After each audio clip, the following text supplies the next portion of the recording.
My name is Ava. I'm 28 years old, a senior accountant at a firm no one outside of finance has heard of, and I live a quiet life in a quiet building with no drama and no damage. I've built everything I have from the ground up. My degree, my job, my credit score, even my kitchen table. No handouts, no shortcuts. But if you ask my family, they'd probably say I'm the cold one. Not because I've ever yelled or walked out or done anything cruel, just because I stopped cleaning up their messes. You see, I have an older sister, Erin, 2 years ahead of me, but somehow always 5 steps behind. Erin has a way of making failure look like tragedy and making everyone else responsible for it. Lost another job? The boss was toxic. Kicked out of another apartment? Roommates were jealous. Another missed bill? She's trying her best. And my parents, Carol and Frank, they never question it. They just pivot, rearrange, and if they can't fix it directly, they turn to me. You're stable, Ava. You're lucky you can help. That was the phrase that followed me for years. Help with the car payment. Help with rent. Help with bail. Always help. And when I said no, the rare times I pushed back, they'd act like I was the one burning bridges. I learned early on my value wasn't in being loved. It was in being useful. But usefulness has limits, and they were about to find mine. Sunday dinner had a rhythm in our house. Same casserole, same table, same undercurrent of pressure disguised as politeness. That evening, something felt rehearsed. Mom greeted me at the door with a smile too wide to be sincere. You look so thin, sweetheart. Are you eating enough? Dad didn't say much, just a nod and a distracted, hey kiddo. Erin was already at the table scrolling her phone, avoiding my eyes like a teenager called into the principal's office. I knew the signs. When my mother acted sweet, and my father went silent, it meant they were about to tell me something they knew I wouldn't like. We made it through the salad. Mom complimented the weather like it was an achievement. Dad kept refilling his glass, and Erin kept picking at her food like it might bite back. Then Mom set down her fork, folded her hands on the table, and gave me that practiced smile she saved for requests wrapped in guilt. Ava, she began too softly. We've been talking. Erin's had a rough time lately, and well, she's going to be moving in with you for a little while. Just like that. No question, no discussion. She said it like she was offering me cookies. Like, of course, I'd say yes. I felt the room pause like they were waiting for me to resist, waiting for the pushback they could call selfish. I looked at Erin. She glanced up quickly, then away. My dad cleared his throat, already bracing for the argument. Instead, I smiled. Of course, I said lightly. If it helps Erin get back on her feet, I don't see why not. The silence that followed was sharp. My mother blinked, caught off guard. My dad exhaled like he'd dodged a bullet. Erin leaned back in her chair, smug creeping across her face like moss. None of them noticed how still I went after that. How quiet. They thought I'd caved. But what they didn't know, what none of them had thought to ask, was that I hadn't lived in that apartment in weeks. And I had no intention of letting Erin or any of them move into a place that no longer existed. I didn't wake up one day and decide to lie to my family.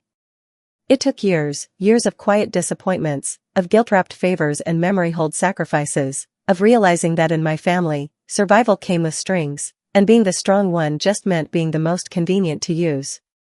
When I was 21, Erin's car got repossessed. She called sobbing.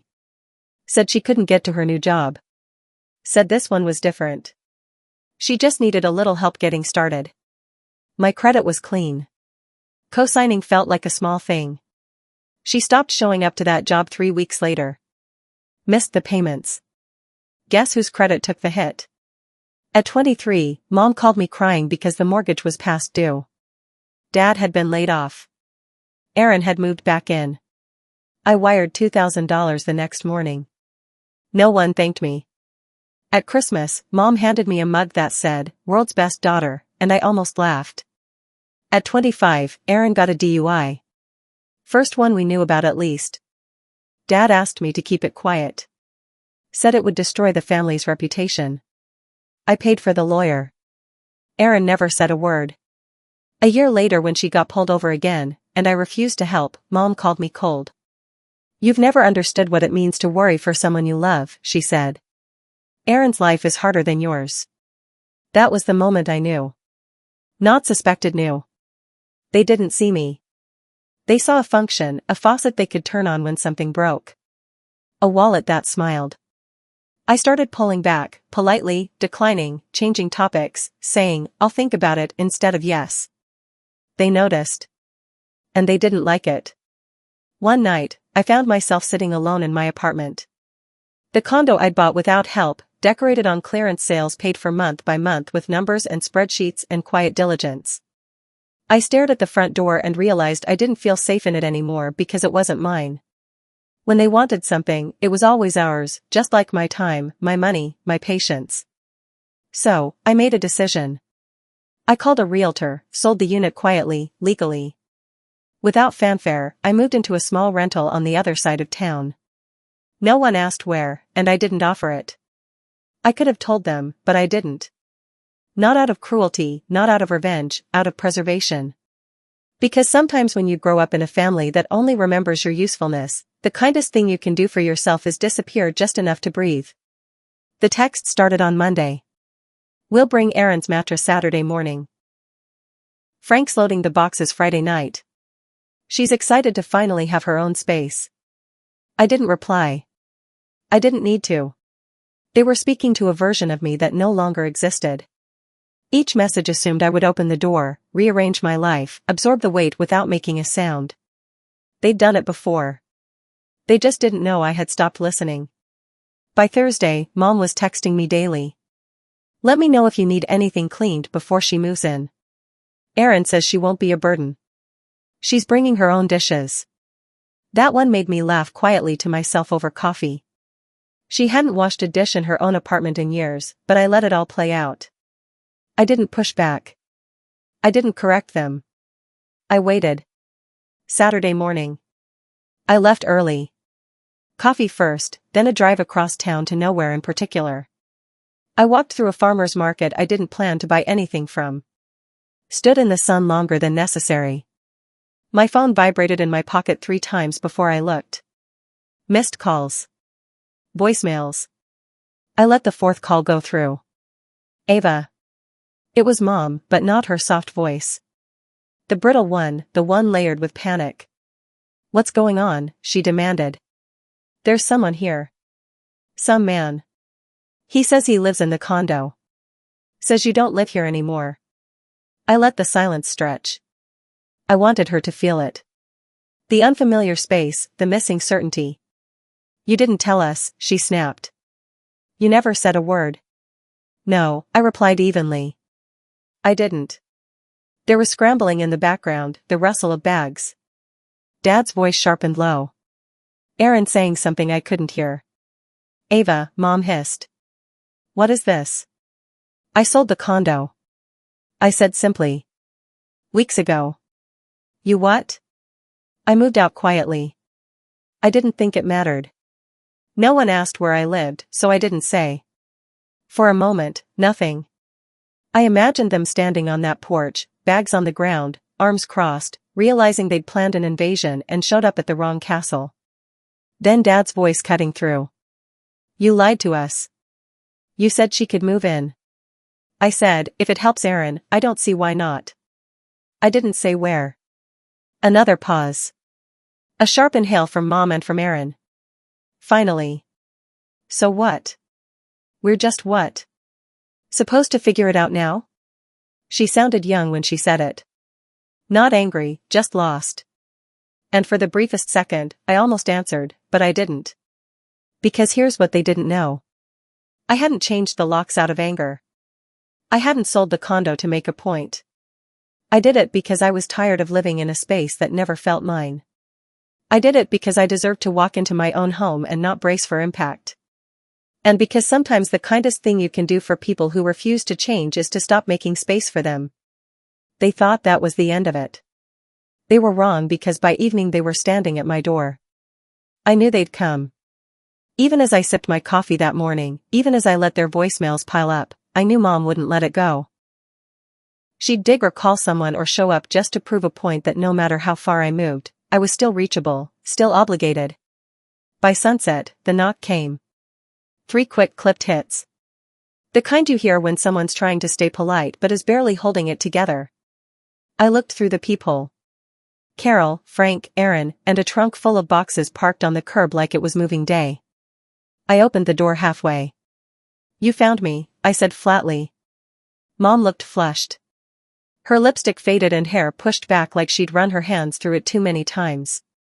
"We tried calling," she said, voice tight. We didn't think you'd be here." "It's my apartment," I said. "But you said Dad's voice was rising now. "You said she could move in. Now we're standing here with all her things and you're acting like we're strangers." I didn't move. I didn't raise my voice. "I never said she could move in here. I said, if it helps Aaron, I don't see why not. That was at the old place, which if you recall, I don't live in anymore." Aaron stepped forward, then her arms crossed. Her cheeks were red, but not from embarrassment, from fury. "This is petty, Ava. You always act like you're so above everyone. But this is just cruel." I tilted my head. "You packed up your life and drove across the city to move into someone's apartment that you didn't even confirm still existed. That's not cruelty. That's entitlement." Aaron's voice cracked. "You're my sister." "Yes," I said. "Cool. And you've spent years confusing that with free housing." Dad stepped between us, his voice edged with warning. "Enough, Ava. We're not leaving. We've put up with a lot from you. You owe this to your sister." There it was. The word that always hung unspoken. Oh. As if every dollar I'd paid, every hour I'd worked, every sleepless night spent solving problems I didn't cause had been written down somewhere. Part of a silent contract I never signed. I stepped back, picked up my phone. "What are you doing?" Mom asked, eyes narrowing. I didn't answer. I dialed. 3 rings. Then, 911. "And what's your emergency?" My voice stayed calm. "Yes, I have family members outside my apartment who are refusing to leave. They're not on the lease. They weren't invited. I'd like to report trespassing." Aaron's mouth fell open. Frank swore under his breath. Mom looked like I'd slapped her. "Ava," she whispered, almost pleading. "You're calling the police on your own family." "I asked you to leave," I said. "You didn't." "The dispatcher asked for my address. I gave it." Aaron's voice shook with rage. "This is going to ruin everything. Do you know what people will think of you? Do you know what they'll say?" "Yes," I said. "They'll say I finally stopped opening my door." Mom blinked. Her voice dropped to something smaller. "You used to be kind." I didn't flinch. "You used to notice when I was hurting." The silence that followed wasn't empty. It was heavy, packed with every ignored boundary, every swallowed word, every moment I'd said yes when I wanted to scream no. A patrol car pulled up 10 minutes later. The officer stepped out tall and calm, her hand near her belt but relaxed. "Evening," she said. "We received a call about trespassing." I nodded. "That's me." She looked at my parents, at Aaron, at the car with bags still in the trunk. "Ma'am, sir, I'm going to have to ask you to leave the premises." "This is our daughter," Frank said. "This is a family matter." "And this is her residence," the officer replied. "Which you're not allowed to occupy without permission." Aaron looked like she might cry or throw something or both. "You're going to regret this, Ava." "No," I said. "I've regretted almost everything up until this point. This is the first thing I'm sure of." The next day, I woke up to 12 missed calls. 5 from Mom, 2 from Dad. The rest from numbers I didn't recognize, cousins probably, or family friends I hadn't spoken to since graduation. Then came the texts.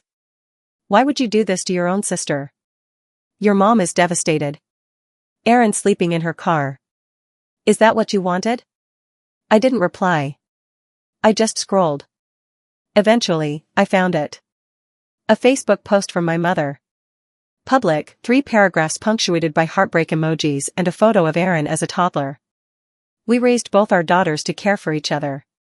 But one of them has forgotten what that means. We're heartbroken that Ava, so successful, so fortunate, would turn her back in our time of need. Aaron didn't deserve this. None of us did. Hundreds of likes, dozens of comments from people I hadn't seen since I was 12, calling me selfish, cold, entitled. It wasn't new, just louder. I stared at the screen for a long time. Then, for the first time in my life, I posted back a thread. Simple, no flair, no hashtags. Screenshot, the $2,000 transfer I made to cover the mortgage. Screenshot, my name on Aaron's car loan, followed by the collections notice, a photo of the lawyer invoice from her DUI case, a timeline of every one-time favor I'd agreed to since I was 21. The receipt showing the sale of the condo and finally a message I'd saved. One Aaron had sent me 2 years ago calling me a boring robot cause I wouldn't let her crash for a month. I ended with one line, I didn't abandon my family.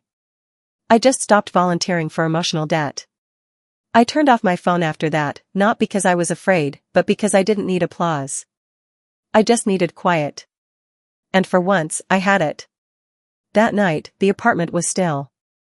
No noise from the hallway, no buzzing phone, just the quiet hum of the fridge and the occasional creak of old pipes shifting in the walls. I made tea, chamomile. It wasn't for sleep.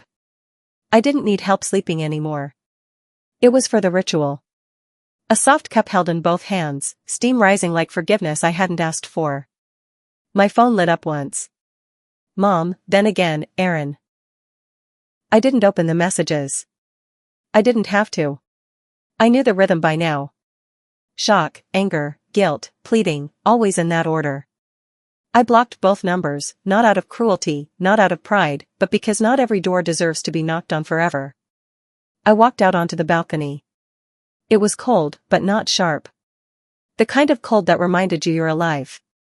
Below, the city hummed along, people moving, headlights glowing, someone walking a dog in a puffy coat too big for spring. A neighbor 2 floors down waved when she saw me. I waved back. It was simple, that small gesture, but it was more real than most of the things I'd done out of obligation. Inside, I turned off the lights one by one. The living room, the kitchen, the hallway, no picture frames on the walls, no family photos, just quiet, just clean space. I didn't feel triumphant or bitter or broken. I just felt done performing. Done explaining. Done being the spare oxygen mask for people who never learned how to breathe on their own. Somewhere out there, they were probably rewriting the story again, casting me as the villain or the cold one or the ungrateful daughter. Let them. I didn't come here to be loved. I came here to stop pretending I didn't vanish. They just told the story like I had, and now I've written it.